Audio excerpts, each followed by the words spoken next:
ಎಲ್ಲ ತಪ್ಪು ತಿಳ್ಕೊಳಲ್ಲ ಬಿಡುಗರು. ತಿಳ್ಕೊಳ್ಳ ಹೇಳದ್ನಲ್ಲ ತಪ್ಪು ತಿಳ್ಕೊಳಲ್ಲ ಅಂತ.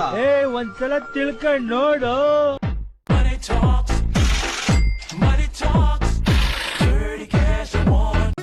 ಎಲ್ರಿಗೂ ನಮಸ್ಕಾರ. ಇವತ್ತು ನಾನು ಸಮುದ್ರದಿಂದ ಸುಮಾರು 4,500 ಅಡಿಯಷ್ಟು ಎತ್ತರದಲ್ಲಿದ್ದೀನಿ. ಶಿವಗಂಗಾ ಶಿಖರದ ಗಂಗಾಧರನೇ. ಈ ಹಾಡು ಕೇಳಿದ್ಮೇಲೆ ನಿಮ್ಗೆ ಗೊತ್ತಾಗಿರುತ್ತೆ ನಾನು ಬಂದಿರೋದು ದಾಬಸ್ಪೇಟೆ ಹತ್ರ ಇರೋ ಶಿವಗಂಗೆ ಬೆಟ್ಟಕ್ಕೆ ಅಂತ. ಜೀವನದಲ್ಲೇ ಆಗಲಿ ಪ್ರಯಾಣದಲ್ಲೇ ಆಗಲಿ ನಾವೆಷ್ಟೇ ಎತ್ತರಕ್ಕೆ ಹೋಗ್ಬೇಕಂದ್ರೂ ಮೊದಲನೇ ಮೆಟ್ಲಿಂದನೇ ಶುರು ಮಾಡಬೇಕು. ಈ ಬೆಟ್ಟ ಮಂಗಗಳಿಗೆ ವಾಸಸ್ಥಾನ ಆಗಿರೋದ್ರಿಂದ ಇಲ್ಲಿ ನಾವು ಹೆಜ್ಜೆ ಹೆಜ್ಜೆಗೂ ಮಂಗಗಳ ಗುಂಪೆ ನೋಡ್ಬೋದು. ಹೆಜ್ಜೆ ಮೇಲೆ ಹೆಜ್ಜೆ ಇಡ್ತಾ ನಾವು ಬಂದಿದ್ದೆ ಶ್ರೀದೇವಿ ಪಾರ್ವತಿ ಅಮ್ಮನವರ ದೇವಸ್ಥಾನಕ್ಕೆ. ಬಂಡೆಗಳ ಮಧ್ಯೆ ಇರೋ ದೇವಿ ದರ್ಶನ ಮಾಡಿಕೊಂಡು ಅಲ್ಲೇ ಇದ್ದಿದ್ದ ಅಂಗಡಿಲಿ ಮಜ್ಜಿಗೆ ಕುಡಿದ್ಬಿಟ್ಟು ಬೆಟ್ಟ ಹತ್ತೋದನ್ನ ಕಂಟಿನ್ಯೂ ಮಾಡಿದೆ. ಇಲ್ಲಿವರೆಗೂ ಕಲ್ಲಿನ ಮೆಟ್ಲು ಹತ್ಕೊ ಬಂದಿದ್ದು ನನಗೆ ಈಗ ಬಂಡೆಲ್ಲೇ ಮಾಡಿದಂತಹ ಮೆಟ್ಲುಗಳು ಸಿಕ್ತು. ಮೆಟ್ಲು ಹತ್ಬೇಕಾದ್ರೆ ಕಷ್ಟ ಅನ್ಸಿದ್ರು ಅದಾದ್ಮೇಲೆ ಕಾಣಿಸೋ ವ್ಯೂ ಮಾತ್ರ ಸ್ವರ್ಗ.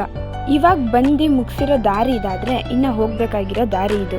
ಬಂಡೆಗಳ ಮಧ್ಯೆ ಈ ರೀತಿ ಮೆಟ್ಲು ಕೊಡ್ದಿರೋರ್ಗೆ ಹ್ಯಾಟ್ಸ್ ಆಫ್.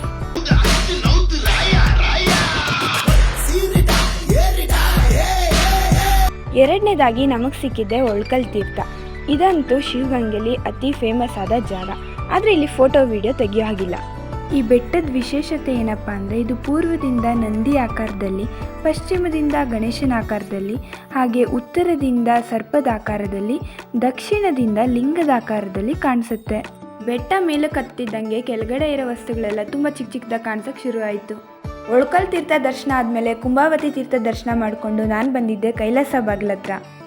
ಇಲ್ಲಿ ಷಣ್ಮುಗ ದೇವ್ರನ್ನ ಪೂಜೆ ಮಾಡ್ತಾರೆ. ನಮ್ಮ ಜನಪದರು ಹೇಳೋ ಪ್ರಕಾರ ಇಲ್ಲಿರೋ ಈ ಸುಂದರವಾದ ವಾತಾವರಣ ನೋಡಿ ಶಿವನೇ ಇಲ್ಲಿ ಕೂತ್ಕೊಂಡು ತಪಸ್ ಮಾಡಿದ್ರಂತೆ.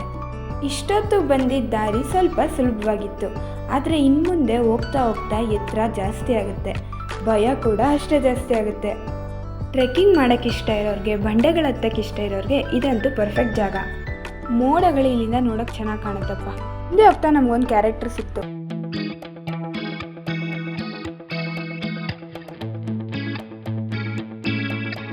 ಥ್ಯಾಂಕ್ ಯು ಚಿನ್ನ, ಥ್ಯಾಂಕ್ ಯು ಬಲ. ಕೊನೆಗೂ ಎಲ್ಲ ಹಾದಿಗಳ್ನು ದಾಟ್ಕೊಂಡು ಸುತ್ತ ಬಸ್ಸನ ಹತ್ರ ಬಂದೇ ಬಿಟ್ವಿ. ಇಲ್ಲಿ ಮೆಟ್ಲತ್ಬೇಕಾದ್ರೆ ನನಗೆ ಸಿಕ್ಕಿದ್ದೆ ಈ ಬರಹ. ಇದ್ರ ಬಗ್ಗೆ ನಿಮ್ಗೇನಾದರೂ ಗೊತ್ತಿದ್ರೆ ಕಮೆಂಟ್ ಮಾಡಿ. ಕೊನೆಗೂ ಬೆಟ್ಟದ ತುದಿವರೆಗೂ ರೀಚ್ ಆಗೇ ಬಿಟ್ಟೆ. ಇಲ್ಲಿರೋ ನೇಚರ್ ನೋಡ್ರೆ ಇಲ್ಲೇ ಒಂದು ಟೆಂಟ್ ಹಾಕೊಂಡು ಇದ್ಬಿಡೋಣ ಅನ್ಸುತ್ತೆ. ನಾವು ಹತ್ಕೊಬಂದಿದ್ದು ಸುತ್ತ ಬಸವಣ್ಣ ಕೂಡ ಇಲ್ಲೇ ಕಾಣಿಸ್ತಿದೆ. ಫೈನಲ್ಲಿ ಬೆಟ್ಟ ಹತ್ಕೊಬಂದಿದ್ದು ಖುಷಿಗೆ ಒಂದು ಸ್ವಲ್ಪ ಪೈನಾಪಲ್ ತಿನ್ಕೊಂಡು ನೀರು ಕುಡ್ಕೊಂಡು ತಿರ್ಗಾ ವಾಪಸ್ ಕೆಳಗಿಳಿದೆ.